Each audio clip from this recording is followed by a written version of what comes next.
So what you're doing macrobiotically is you're thinking in those terms.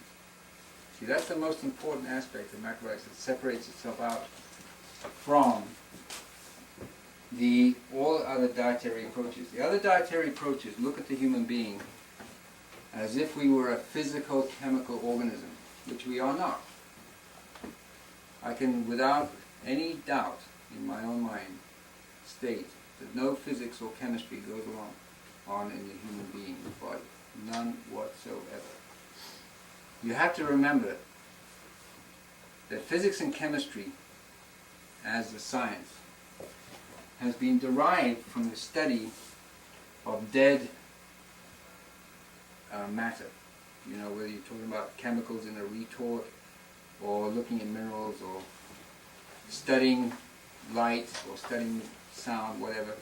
Those things are fundamentally dead. They don't have any life in them.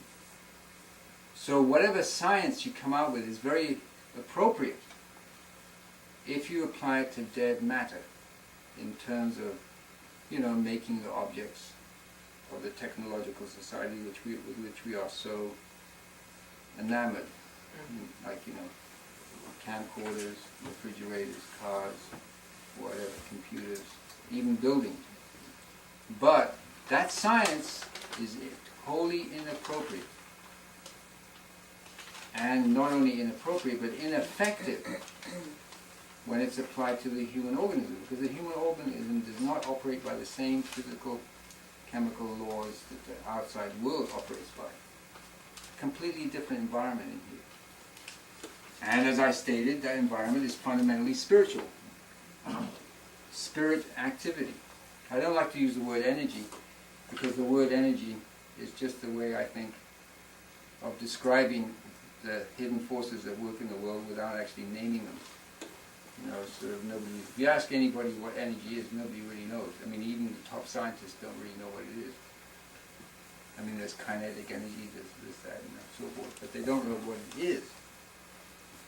So, we have to really, now this would all be just an academic exercise if it wasn't for the fact that thinking, at least this is what I think from my researches, thinking in those terms, in those materialistic, mechanical, physical, chemical terms about life, human beings, whatever, is actually disease producing.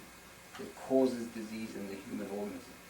Specifically, I think it causes stagnation. And that stagnation leads primarily to cancer. So I think it's one of the major causes of cancer. It's just the way people think.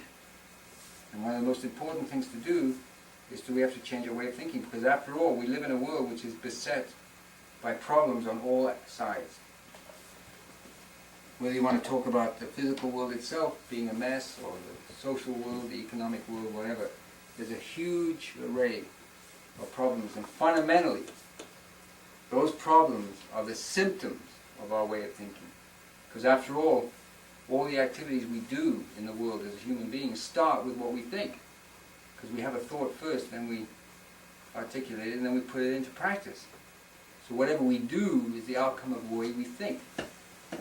And since the doing of the world today is problematic, to say the least, therefore it seems pretty logical that we have to change our way of thinking. So this is the way we do it. It's not just an abstract, yeah, we have to change our way of thinking. This is a concrete way of saying, this is what we do to change our way of thinking. And that is to see and think in terms of the world being the outcome of the activity of these spiritual forces, which in macrobiotic terms are seen to be operating according to this dynamic of yin and yang. Which comes first, eating or thinking? I mean, the food, the influence of the food, or the influence of the thought? The thought first. Thought is first. The sequence of events in terms of the way we live is idea, insight, inspiration, whatever. We then cogitate upon it, meditate upon it, think it over, so to speak, and then if we think, according to our judgment, assessment, that it's a good idea or not, then we put it into practice. And of course, therefore, all the problems that end up being problems physically originate in problems of thinking. But isn't your thinking different from what you eat? No, No. no, that's a big fallacy. No. That's a macrobiotic fallacy. You So, get it? so what do you mean when you say a doctor protects the way he eats? And I didn't say that. Who said that? you said because a doctor eats meat and stuff like that, his thinking is influenced by that. Is that true or not? Or a person that eats meat, is their Oh, thinking? yeah, I didn't say, your way of thinking is influenced by the way you eat. Okay, so I'm saying what, so, But it doesn't cause it. There's a difference. Your food, the way you eat, does not cause you to change your thinking. so if you eat brown rice and vegetables, your thinking changes. No, it doesn't. What changes? Nothing necessarily. I mean, a lot of people eat brown rice and vegetables for years and their thinking doesn't change at all. I mean, this is very, Okay, I thought as stagnation lifted in the large intestine, your thinking process cleared. yeah, your thinking should clear, but it doesn't mean to say that you change your way of thinking. So you have to actively engage in the process of changing your way of thinking. That is as important an activity as changing your way of eating. And it's not the same thing. You have to apply probably more effort to changing your way of thinking than you have to do to changing your way of eating. Because you know, I thought that originally. When I first came into macrobiotics. What? What's it? Yeah, That's the dried daikon. just dried.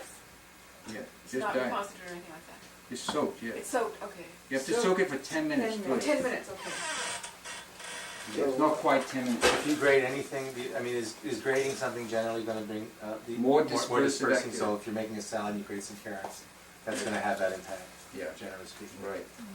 Is that also true about? Can you apply that to just cutting? The smaller you cut it, the more dispersal you get. Right. Is that? So that's the principle of cutting. The more finer you cut the food, the more in effect it's going to have. The heavier, like this kind of cutting, that kind of cutting is more yarn cutting because it's more blockish, more dense, heavier. So this type of cutting you tend to do more in the winter time. See, in the winter time it gets cold, it gets damp, and it gets dark, which are all more yin effects, more yin expressions. So we have to balance with that, because the whole idea is we're in this dynamic. So therefore we have to cook more yarn. So that's why you change from medium grain to short grain as you move toward the winter. Then Could we finish what we were talking about? Yeah, yeah. thinking. Yeah, thinking. See, because the evidence for this is very clear in the macrobiotic world itself. Because I've been in macrobiotics 20 years now, coming up to 20th anniversary in November, and I was under the impression when I was a rookie starting out that if you change your way of eating, automatically, see, this is written in the books, automatically your thinking will change. However, my experience and impression and what the evidence is in the macrobiotic literature is that is not the case, because the more self-reflection, see, one of the big things that's left out that used to be in the macrobiotic books and was heavily emphasized when I was studying at the Kushi Institute was self-reflection. So self-reflection means that you think about what you're doing as you're doing it. To say, why am I doing this? What's this? Is this more yin or more yang? Where's it coming from? How is the world? Etc. So you get into more of a meditative activity in terms of when you're cooking and when you're anything, because you're trying to find out why we behave the way we behave as human beings. And if I have behavioral patterns which are negative and destructive, I want to find what those are and correct them. You know, all kinds of things like that. So, in macrobiotic, in terms of thinking, what should be the insight that people get if you're thinking in the terms that I'm talking about is that the food doesn't heal anybody. That's one. Also, food doesn't cause illness either. See? Because if it was a fact, if it was an actual verifiable fact that food caused illness, then everybody would be eating macrobiotically. There would be no argument about it. But many people can eat macrobiotically and they don't get well. They don't. They might get better, but a lot of times they don't. So you have to say, then it's not the food. So, you see, you asked me what was the cause of, if we ate this way, would it change our way of thinking? I said, no, you have to work on that. Well, I it said does.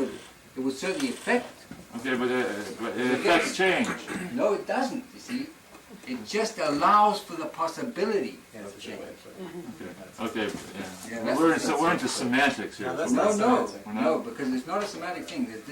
See, I'm very literal minded. If you say something is a cause, like if you open this door, it's because I opened the door opened. That's a cause to me. It's very specific, very direct. And with the changing your way of eating as a cause of changing your way of thinking, no, it doesn't work like that. It's a much more subtle and complex process than that. That's right. You know, so I mean, it would be great if it did. I mean, it would be great, but I mean, that's, You couldn't generalize and say like all that. this blue-green algae stuff, for instance, that's physical. See, in macrobiotics now, a lot of the counselors are recommending eating blue-green algae as a cure, essentially. You eat this, it makes you feel better, you have more energy, da-da-da-da.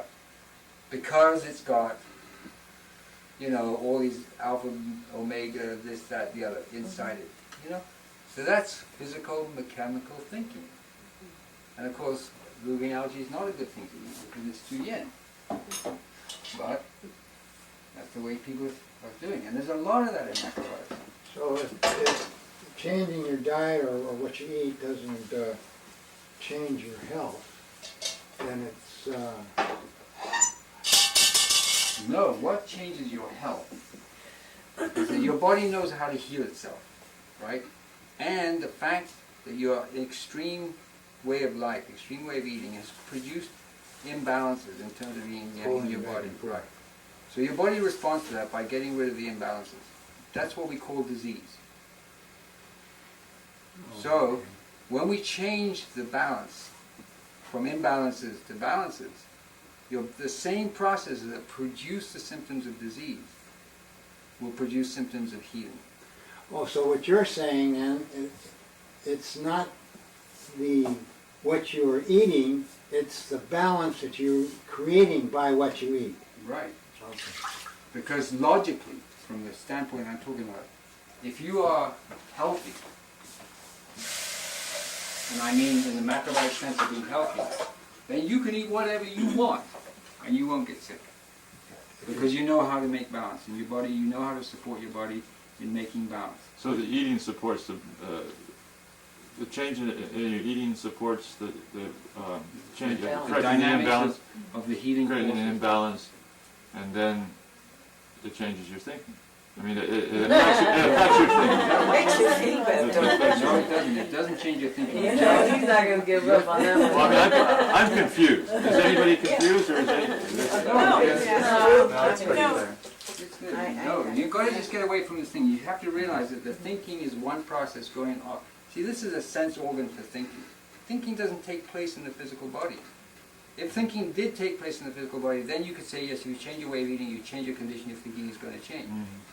But this is a sense organ for thinking, and thoughts are actual spiritual forces. They're what they call thought forms. And thought forms have many sources. They may come from other people, they come from the past, they come from the spiritual world. So, if you really get, it's like a radio. Let's take a very crude analogy. So you have a radio, right, and it's dirty.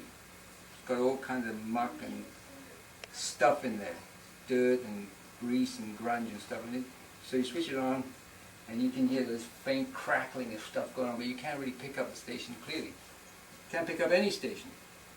So you say, my radio is dirty. So you go in there and clean it out, get the WD-40 and this, that, and the other, spray it and this, and you get it all pristine, and you switch it on, and everything comes through real clear. Now, you have to tune it to the station you want for your changing to think. That's the right. What did you just put in the Yeah, Daikon? That's the Just Daikon, the- nothing. It's just nothing, Daikon. just the Just water. water. It's just the water with the Oh, soaking. that was the Daikon. Yeah. Okay. Right. And the Oh, I soap thought you already water. put it in. And the soaking water. And any more water? No.